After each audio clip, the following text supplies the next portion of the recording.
নমস্কার, 7 আওয়েক নিউজ নেটওয়ার্কে আপনাদের সকলকে স্বাগত। এই মুহূর্তে সকলের নজর রয়েছে আরজি করের দিকে। শুধুমাত্র বাংলা নয়, এই প্রতিবাদ, এই আন্দোলন কিন্তু বাংলার গণ্ডি পেরিয়ে দেশ এবং দেশের গণ্ডি পেরিয়ে গোটা বিশ্বে ছড়িয়ে গিয়েছে। ইতিমধ্যেই কালকের ঘটনার দিকে যদি আমরা নজর দিই, একদম সরাসরি ঢুকছি। কালকে আমরা যেটা জানতাম যে কর্মসূচি নারীরা প্রতিবাদ জানাতে রাত দখল করবে, অর্থাৎ গোটা রাত নারীরা প্রতিবাদ জানাবেন। কিন্তু কালকে সোশ্যাল মিডিয়ায় এবং আমরা বিভিন্ন সংবাদ মাধ্যমে বেশ কিছু ছবি আমাদের কাছে এসেছে এবং আপনারাও ইতিমধ্যে দেখেছেন, যেখানে কিন্তু বেশ কিছু প্রশ্ন জাগছে এবং সেই প্রশ্ন উত্তর আমাদের সঙ্গে রয়েছেন আমাদের এডিটর ইন চিফ চন্দন সেনগুপ্ত। এক একটা প্রশ্নের উত্তর আজ আশা করছি আমার প্রশ্ন আপনাদের প্রশ্নের উত্তরগুলো পাবো। স্যার, কালকে সবার প্রথমে যে জিনিসটা অবাক লাগছে, কালকে নারীরা গোটা রাত্রিবেলা দখল করবে বাংলার রাজপথ এবং যে যেখানে থাকে, কিন্তু আমরা দেখতে পাচ্ছি ঠিক আরজি কর সংলগ্ন এলাকায় ট্রাক ভর্তি মানুষেরা ঢুকছেন। এটা কেন? দেখো, এই ছবিটা আমাদের কাছে পৌঁছে দিয়েছেন আমাদের এক শুভানুধ্যায়ী, যে ঠিক আরজি করের যখন আরজি কর চত্বর খালি, আন্দোলনরত পড়ুয়ারা যে যার হস্টেলে চলে গেছে, উল্টো দিকে আরজি করের উল্টো দিকে যে ধর্ণামঞ্চ বেঁধে ডিওয়াইএফআই বা অন্যান্য বামপন্থী সংগঠনগুলো তারা লাগাতার ওখানে অবস্থান বিক্ষোভ চালাচ্ছেন, তারা শ্যামবাজারের জমায়েতে যোগ দিতে গেছেন। সেই সময় কিন্তু এই ট্রাকটা ঢুকছে, এবং সেই ট্রাকের মধ্যে প্রচুর মানুষ। এটা কিন্তু একটা সন্দেহের উদ্রেক আমাদের করছে যে এই মানুষগুলোই কি ভেতরে ঢুকলো। কারণ যদি আন্দোলনকারীরা ভাঙচুর করতো আর কি, যারা আন্দোলন চালাচ্ছেন ডাক্তারি পড়ুয়ারা, জুনিয়র ডাক্তাররা, তারা যদি ভাঙচুর তাদের যদি চালানো হতো, তারা যে কোনো সময় করতে পারতো। কারণ তাদেরকে তো পুলিশ আটকাচ্ছে না ভেতরে ঢুকতে, পুলিশ আটকাচ্ছে যারা বাইরের থেকে আসছেন, সে সিপিএম হোক, কংগ্রেস হোক বা অন্য যে কোনো গণসংগঠনের মানুষ হোক, আন্দোলনকারী হিসেবে বা প্রতিবাদকারী হিসেবে যারা ঢুকতে চাইছেন, তাদেরকে পুলিশ ওখানে আটকাচ্ছে। আমাদের কাছে খবর রয়েছে সেই মুহূর্তে আরজি কর চত্বর খালি ছিল এবং আচমকা কিছু বহিরাগত, তখন খালি থাকা মানে পুলিশ একটু রিল্যাক্স ছিল, কিন্তু প্রচুর পুলিশ ছিল আরজি কর চত্বরে। তো সেই মুহূর্তে আমাদের কাছে যে খবর, সেই সময় পুলিশ একটু রিল্যাক্সড মুডে ছিল, অর্থাৎ পুরো চত্বর ফাঁকা। সুতরাং পুরো মানে যেটা আন্দোলনকারীরা এবং ডিওয়াইএফআই, এসএফআই বলো বা যে কোনো অন্যান্য সংগঠন যারা আন্দোলন চালাচ্ছিল, তারা কিন্তু শ্যামবাজারের মোড়ে। কিন্তু আরজি করের ভেতরে এই ঘটনা ঘটছে, এবং যেটা অত্যন্ত উদ্বেগের বিষয় যে স্বয়ং মুখ্যমন্ত্রী গতকাল বিকেলবেলায় বেহালার একটি অনুষ্ঠান থেকে আশঙ্কা প্রকাশ করলেন যে আজ রাতে একটা খারাপ কিছু হতে চলেছে, ইঙ্গিত দিলেন। এবং তারপরে তিনি এই ইঙ্গিতও দিলেন যে এই বাংলার ছাত্ররা নাকি আমাদের এই বাংলাকে বাংলাদেশ বানাতে চাইছে, এবং তিনি তাতে বিন্দুমাত্র ভীত নন। তিনি ক্ষমতায় থাকার জন্য তার কোনো লালসা নেই, তার কোনো ইচ্ছে নেই, তার কোনো অভিপ্সা নেই। ঠিক তারপরেই এই ঘটনাটা ঘটল, অর্থাৎ একটা ইঙ্গিতবহ ঘটনা। কিন্তু আমরা এটাকে বলতেই পারি যে সব সময় যখন দেখা যায় যে, তোমাকে এই ফাঁকে একটা কথা বলি, যে কালকের রাতে যে মানে লক্ষ লক্ষ মানুষ তো শুধু সোদপুরেই জমায়েত হয়েছিল, সারা বাংলা জুড়ে হয়তো কোটি ছাড়িয়ে যাবে, কোটি কোটি মানুষ তারা পথে নেমেছিলেন। সেখান থেকে একটা কথা স্পষ্ট, যে এই যে সোদপুরের নির্যাতিতা ডাক্তার, চিকিৎসক, এই ইস্যুতে কিন্তু আমার রাজ্যের সাধারণ মানুষ, পুলিশ, সিবিআই বা যে কোনো সরকারি এজেন্সির উপর তাদের আর কোনো আস্থা নেই। কারণ একের পর এক যে ঘটনাবলী আমাদের সামনে চলে আসছে, সেই ঘটনাবলীগুলো কিন্তু প্রমাণ করছে গতকাল রাতের যে মব রাস্তায় নেমে এসেছিল, যে মানুষ রাস্তায় নেমে এসেছিল, এবং কোথাও উচ্ছৃঙ্খলতা ছিল না। আমরা নিজেরা ছিলাম সোদপুরে, আমরা ছিলাম স্মৃতির মোড়ে, আমরা ছিলাম কেষ্টপুরে, আমরা ছিলাম বাগুইয়াটিতে, আমরা ছিলাম এয়ারপোর্টে, আমরা কোথাও কিন্তু কোনো উচ্ছৃঙ্খলতা দেখিনি। একদমই তাই।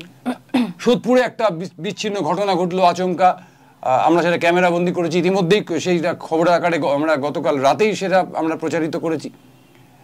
কোথাও কোনো বিশৃঙ্খলতা নেই, হঠাৎ একদল মানুষ এসে রাজ্যকর ভাঙচুর শুরু করলো।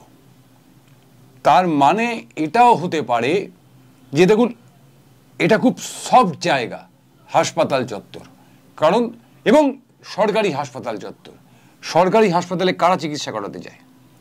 সরকারি হাসপাতালে সাধারণ অতি গরিব দরিদ্র মানুষেরা যায় সাধারণভাবে। আমরা পরশুদিনই আলোচনা করছিলাম যে এই মুহূর্তে যেন কোনো গরিব মানুষের মানে কোনো রকমের মানে রোগ না হয়, তারা যেন কোনো বিপদে না পড়েন। একদমই তাই। এই সফট জায়গাটাতে আঘাত করো, এবং এই যে যুক্তিযুক্ত একটা আন্দোলন, অর্থাৎ একটার পর একটা ঘটনা। আমি বানতলা থেকে শুরু করি এবং তারপরে আমরা অনিতা দেওয়ানকেও ভুলে যাইনি। আমরা কি দেখেছি যে সব সময় যে কোনো সরকারের মুখ লাল হতে পারে, সরকারের মুখ সবুজ হতে পারে, কিন্তু সরকারের মুখই থেকে যায়। কখনো ছোট ঘটনা, কখনো বিচার হবে, কখনো বিচার হচ্ছে, আমরা এই আলোচনার মধ্যেই আটকে থাকি। কিন্তু আমরা শেষ পর্যন্ত গিয়ে দেখি সর্বশেষ কামদুনির যে রায় বেরিয়েছে, কামদুনির রায় কি করা হলো, বেশ মানে অধিকাংশ অভিযুক্তকে মানে একেবারে বেকসুর খালাস করা হলো এবং দুজনকে যাবজ্জীবন কারাদণ্ড দেওয়া হলো। অথচ কামদুনির ঘটনা কিন্তু এই ঘটনার মানে যে ঘটনা গত শুক্রবার ঘটেছে সেই ঘটনার থেকে কম বলবো লজ্জার ছিল না। একদমই তাই। সুতরাং সাধারণ মানুষ ভরসা হারাচ্ছে। এই যে ভরসা হারানোর যে ছবিটা, অর্থাৎ যে ছবিটা 7 নিউজে আপনারা দেখছেন, এখন নয় অন্য খবরে দেখছেন, এখন তো ভাঙচুরের ছবিটা দেখছেন যে কিভাবে দুষ্কৃতীরা ভাঙচুর চালাচ্ছে। এদেরকে দুষ্কৃতী ছাড়া আমরা কিচ্ছু বলতে পারি না। এদের হাতে কোনো ঝান্ডা নেই, এদের হাতে কোনো আলাদা করে কোনো রাজনৈতিক দলের পতাকা নেই বা স্লোগান নেই, কিন্তু এরা ভাঙচুর চালাচ্ছে। তার মানে এরা দুষ্কৃতী। সোশ্যাল মিডিয়াতে একটা ছবি ভাইরাল করার চেষ্টা চলছে যে পুলিশের সঙ্গে ডিওয়াইএফআই এবং এসএফআই এর একটা ধস্তাধস্তি চলছে। সেটা তো প্রথম দিনের ঘটনা, একদমই তাই। সেটা তো সেই শুক্রবার সন্ধ্যার বেলার ঘটনা, সেটা মোটেই গতকালের ঘটনা নয়।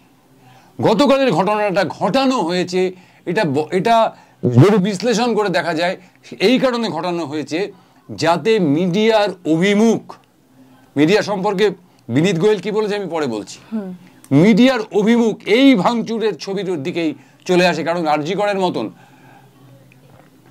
আরজি কর ডক্টর রাধা গোবিন্দ কর তার নিজের বাড়িতে এশিয়ার প্রথম বেসরকারি মেডিকেল কলেজ গড়ে তুলেছিলেন। সেটি এখন পূর্ব ভারতের অন্যতম সেরা একটি মেডিকেল কলেজ। সেই কলেজের হাজার হাজার ডাক্তার আমাদেরকে উপহার দিয়েছে আমাদের সমাজের কাজে লাগবার জন্য। সেইখানে যদি ভাঙচুর হয়, অর্থাৎ যেখানে নির্যাতিতাকে খুন করা হয়েছে সেইখানে যদি একটা গন্ডগোল পাকিয়ে দেওয়া যায়, তাহলে মানুষের যে প্রতিবাদী মুখগুলো, যে মানুষ চিৎকার করে বলছে যে এই হত্যার বিচার চাই, উই ওয়ান্ট জাস্টিস, সেই আওয়াজটা কিন্তু সংবাদ মাধ্যমে যে সমস্ত মানুষেরা রাতে বাড়ির থেকে বেরোননি বা বেরোতে পারেননি তাদের কানেও পৌঁছে যাবে। সেটাকে আটকাবার জন্য পরিকল্পিতভাবে এই ঘটনাটা ঘটানো হয়েছে আমার বিশ্বাস। পিয়ালি, একদমই। আরো একটা যেটা তুমি যে কথাটা বলছিলে যে বিনীত গোয়েল বলেছেন যে মিডিয়ার এই যে এত সক্রিয়তা এবং এই সক্রিয়তার জন্যই কিন্তু কোথাও একটা এই সমস্যা তৈরি হচ্ছে। খুব অদ্ভুত রকম ভাবে গতকালের যে ঘটনাটা আমরা বারংবার আপনার টিভি স্ক্রিনে ইতিমধ্যেই দেখছেন যে গতকাল যখন যে বিক্ষোভ হয় একটা হাসপাতালের আউটডোরে ঢুকে বেশ কিছু দুষ্কৃতী কিন্তু গন্ডগোল করছে, ভাঙচুর চালাচ্ছে। সেই সময় কিন্তু পুলিশি মুভমেন্ট খুব একটা দেখা যায়নি এবং আমরা কোথাও দেখতে পারিনি এখনো পর্যন্ত। এবং বারংবার টার্গেট হচ্ছে সেই সেমিনার হল, বারংবার। এর আগেও কিন্তু সেই সেমিনার হলের পাশের একটি রুম রেনোভেটের ছবি আপনারা ইতিমধ্যে দেখেছেন এবং গতকালও কিন্তু টার্গেট হয়েছিল সেই সেমিনার হল, নিচে আউটডোরে ভাঙচুর চালানোর পাশাপাশি কিন্তু সেই সেমিনার হলের একদম পাশের একটি রুম কিন্তু ভাঙচুর চালিয়েছে দুষ্কৃতীরা। কেন, কিসের জন্য এই টার্গেটটা হচ্ছে সেই প্রশ্ন আমরা তুলছি, কিন্তু উত্তরও হয়তো আমরা জানি। স্যার না, উত্তর আমরা জানি না, সবাই জানেন যে কোথাও লুকাবার চেষ্টা হচ্ছে। আমরা একটা এপিসোড করেছিলাম যে কাকে আড়াল করার জন্য হচ্ছে। আজকে শান্তনু সেন, ডাক্তার শান্তনু সেন এবং তার স্ত্রী ডাক্তার কাকুলি সেন দুজনে তৃণমূল কংগ্রেসের সক্রিয় কর্মী। শান্তনু সেন রাজ্যসভার সদস্য ছিলেন, কাকুলি সেন এবং তার আগে কলকাতা কর্পোরেশনের কাউন্সিলর ছিলেন, কাকুলি সেন কলকাতা কর্পোরেশনের কাউন্সিলর ছিলেন। এবং শান্তনু সেন মানে ঠিক আমি এখন যখন এই এপিসোডটা আমরা তৈরি করছি তার আগের মুহূর্ত পর্যন্ত তৃণমূল কংগ্রেসের মুখপাত্র ছিলেন। কিন্তু কালকে যখন শান্তনু সেন মুখ খুললেন তখনই কিন্তু তাকে তার পদ থেকে অপসারিত করা হলো। অর্থাৎ শান্তনু সেন কালকে বললেন যে আরজি করের ভেতরে একটা ঘুঘুর বাসা চলছে, সেই ঘুঘুর বাসা নিয়ে তারও অনেক প্রশ্ন আছে। তিনি ওই অধ্যক্ষ, মাননীয় অধ্যক্ষ, তার বিরুদ্ধে মুখ খুললেন, তৎক্ষণাৎ তাকে তার পদ থেকে অপসারণ করা হলো। অর্থাৎ কাউকে আড়াল করার চেষ্টা চলছে, এবং আড়াল করার চেষ্টা চলছে যে মানুষের যে বিক্ষোভ। পাশাপাশি দেখো, তোমাকে আমি আরেকটা কথা বলে রাখি যে কেন্দ্রীয় সরকার যে নতুন আইন নিয়ে আসছে শুধুমাত্র সংবাদ মাধ্যমের জন্য নয়, আমাদের মতন যে সমস্ত আমরা বিভিন্ন সোশ্যাল মিডিয়া হ্যান্ডেলে আমাদের খবর সম্প্রচার করি, অর্থাৎ ডিজিটাল প্ল্যাটফর্ম, এই ডিজিটাল প্ল্যাটফর্মের জন্য 2024 সালে যে নতুন আইন আনা হচ্ছে তাতে হয়তো ভবিষ্যতে আমরা এই ধরনের অনুষ্ঠান সম্প্রচার করতে পারবো না। অর্থাৎ শুধুমাত্র সরকারি এই যে দুর্বলতা, আমি দুর্বলতাই বলবো এটাকে, এই দুর্বলতাকে ঢাকবার জন্য যে প্রচেষ্টা কেন্দ্রীয় সরকারের তরফ থেকে শুরু হয়েছে সেই প্রচেষ্টা কিন্তু ধাপে ধাপে নাবতে রাজ্য সরকার পর্যন্ত পৌঁছবে।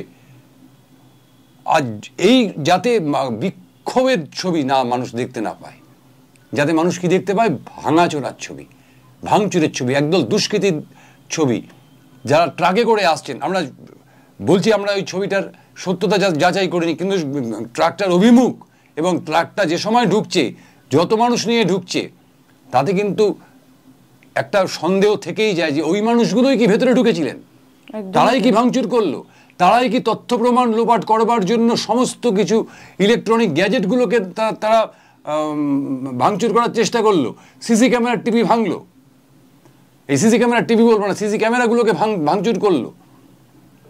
এটা কোনো সভ্য সমাজে চলতে পারে না, সভ্য সমাজে চলতে পারে না। আমার মনে হয় না। তার আগে আমরা বিনীত গোয়েল কি বলছেন কালকে, বিনীত গোয়েল বলছেন যে ঘটনার জন্য পুরোপুরি নাকি সংবাদ মাধ্যম দায়ী, যে পুলিশি তদন্ত ঠিক পথে চলছিল কিন্তু সংবাদ মাধ্যম এমনভাবে প্রচার শুরু করেছে যে মানুষের ভরসা পুলিশের উপর থেকে উঠে যাচ্ছে, এবং সেই কারণে সাধারণ মানুষ নাকি খেপে গিয়ে এসে আরজি কর ভাঙচুর। সাধারণ মানুষ কি পাগল? সাধারণ মানুষকে কি পাগল ভাবেন পুলিশ কমিশনার যে সাধারণ মানুষ তাদের চিকিৎসা কেন্দ্র ভাঙবে? আমার এখানে কারোর যদি অ্যাক্সিডেন্ট হয়, সাগর দত্ত মেডিকেল কলেজ সবচেয়ে সামনে পড়ে, কিন্তু সাগর দত্ত মেডিকেল কলেজ হওয়া সত্ত্বেও রেফারেল, অর্থাৎ সাগর দত্তের ট্রমা কেয়ার নেই। এখানে যদি কোনো দুর্ঘটনা ঘটে, বড় ধরনের দুর্ঘটনা ঘটে, তখন কিন্তু এখান থেকে সঙ্গে সঙ্গে ট্রান্সফার করা হয় আরজি করে। ব্যারাকপুর মহকুমার বিস্তীর্ণ অঞ্চল, উত্তর কলকাতা, তাদের ভরসা হচ্ছে আরজি কর। সেখানে সাধারণ মানুষ ভাঙচুর করবে, বিশ্বাস করতে হবে এই ঘটনা আমাদের। সুতরাং দেখো, একদম যদি শেষে আসি, আমরা বিনীত গোয়েলের কথাটা একটু শুনে নিই, তারপরে একদম শেষ করব। Who was protecting these boys? He is unconscious. You must know this.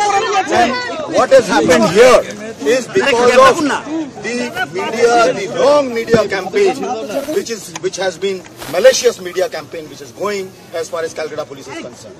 What has Calcutta Police not done? In this case, they have done everything, and I do it. I'm saying it under everything under my command. My men have worked day and night to detect this case. to collect evidences. They collect the best of evidences. The main accused has been arrested. We have tried to satisfy the family. The rumors are being floated that some Mahapatro being connected with some political Mahapatro. He's an intern whose parents, we verified this, comes from a very small place. His father is a primary school teacher. Doesn't have any kind of a background, political background. People are spreading these kind of rumors. And some of them, he says, are his friends, these doctors. It's pathetic. I'm angry. I'm extremely angry at what has happened. Why? We have not done anything wrong. And we are, because of this malicious media campaign, Calcutta police has lost the trust of the people. Because of this, whether it is a social media and this, we have never said that there is only one person. We said we are waiting for scientific evidence. We are waiting for scientific evidence. It takes a bit of a time. When the accused is not breaking, accused is constantly saying one thing, and we don't have anything to support. I cannot just on some kind of a rumor arrest a young PG student. I cannot do this. In turn, it's against my conscience. There is so much of pressure from the media. I have been very clear as far as I'm concerned, my team is concerned, that we have done what is right. Now the case has already been gone. We have not said anything about it. That CBI is investigating this. They will do it a fair day. We have sent a media post. We will do all kind of stuff. We will give all support to the CBI. I think you must have seen the media post. We have said everything there. We have been transparent with the family, with everyone. We wanted the students to form a small committee of 7 people, interact with us. We will share with them whatever is possible within the ambit of law. We told them. They did not come up with that 7-member committee till date. I am yet to find. I came here on, I think, Sunday. I interacted with them. I told them, you make a committee. Whatever your doubts are, we cleared all their doubts. I briefed you. There are a lot of false propaganda which was going around. That their bones are broken, this is done, this is done. Unfortunately, that is not supported by the scientific evidence. The most unfortunate thing, the motivated media campaign which was being run, that was extremely sad and sad, because it has put Calcutta police in a very, very poor light, which is always with the people of Calcutta. We will always be with the people of Calcutta. Unfortunately, this incident would not have happened if this kind of malicious campaign was not being run by them. I am telling you from my core of my heart, from every member of the team, that we have not tried to save anyone. If any day CBI can prove any of my men have tried to save anyone, we are responsible. Evidence destruction, anything. For evidence destruction, there is a 201 section under IPC. We are responsible. We are a responsible force. You can't destroy evidence just like that. Just a campaign. That evidence will be destroyed. Evidence is being destroyed. What evidence is being destroyed? Sir, how many people are injured? Sir, any trace of your DC? Have you been able to find it? Yeah, we are finding. We are taking care of it. বিনীত গোয়েলের কথা যদি সত্যি হয়, তাহলে এই আন্দোলনে এই যে চোখে আঙুল দিয়ে দেখিয়ে দেওয়া যেটা সংবাদ মাধ্যমের কাজ, তাহলে সংবাদ মাধ্যম সঠিক কাজ করছে। সংবাদ মাধ্যম সঠিক কাজ করছে।